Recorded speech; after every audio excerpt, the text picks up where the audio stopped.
Hugh? Thank you.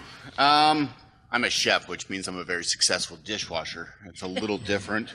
You guys are leaders, though, and you've got a job to do.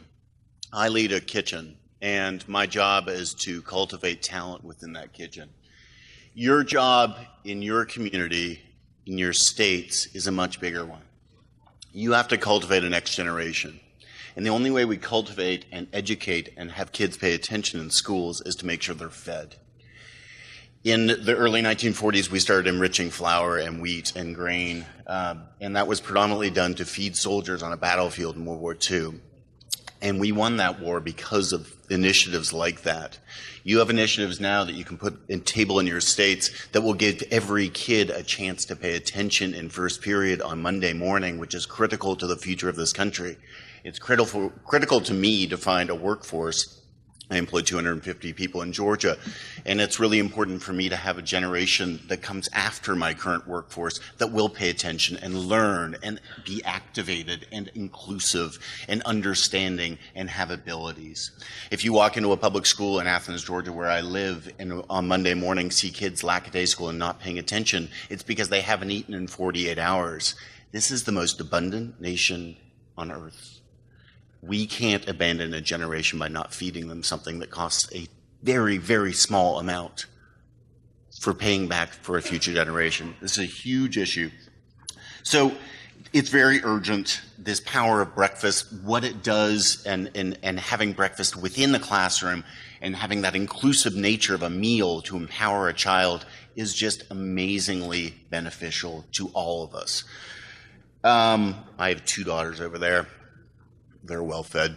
But, you know, we go through that parental malaise of, oh, she's just hungry, that's why she's being crabby, or I'm just hungry, that's why I'm being crabby. We can't have that. We've got an ability to fix this problem. And it's your issue in each of your states. And I need you to get competitive with each other on how well you're doing in this issue, because I want you all to win. And peer pressure is a good thing. So when we see progress being made, it's amazingly interesting that in 2006, 44% were needing breakfast, and now we've changed the numbers significantly. We can't stop now on progress. If you are funding drives at our local public schools 10 years ago had to be pop-top cans so kids could feed themselves on the weekend. If that's the America I live in, we've got work to do. We know we have work to do. I am a chef. Working in a restaurant is like working in an ER with food around you. It's triage every day. Sometimes they're big issues, sometimes they're small. This is a big issue in each of your states and municipalities every day. So summer meal programs, breakfast and classroom programs, these are really easy fixes to get kids to pay attention.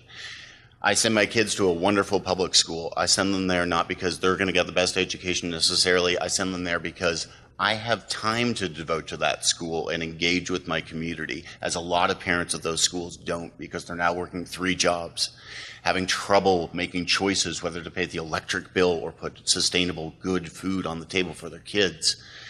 Public schools, we need that help in feeding these kids every day. It's critical to the future of this country. So as we empowered and fed kids and supplemented grain with nutrition and niacin and vitamin B and vitamin D, we need to do the same things now in a much more contemporary way. Our army of tomorrow is the kids of today. And if you don't feed them, they are not going to be able to compete in an agile business world. We can put that team on the field. And it's your job to make sure those initiatives in each of those states happens. My belief in community and what I do would be the same whether I'm a chef or a dentist. I just happen to be engaged with food, so this is an issue that's really dear to my heart. In Athens, Clark County, where I live in Georgia, I started an initiative to change home economics. And home economics is the idea of teaching kids basic retainable life skills. Well, the only way they pay attention to learn those life skills is if they've actually eaten something.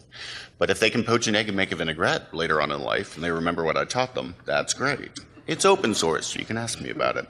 So you have a job to do. You have the ability to push these agendas.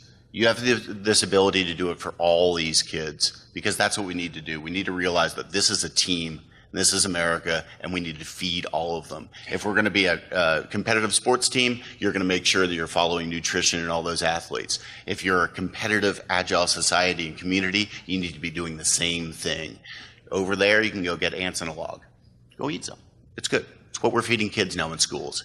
We've changed the game on nutrition in schools. Now we just need to push forward even more. This doesn't stop. We continue. Thanks, and with all your help, we can end hunger. Thank you. Thank you, Hugh.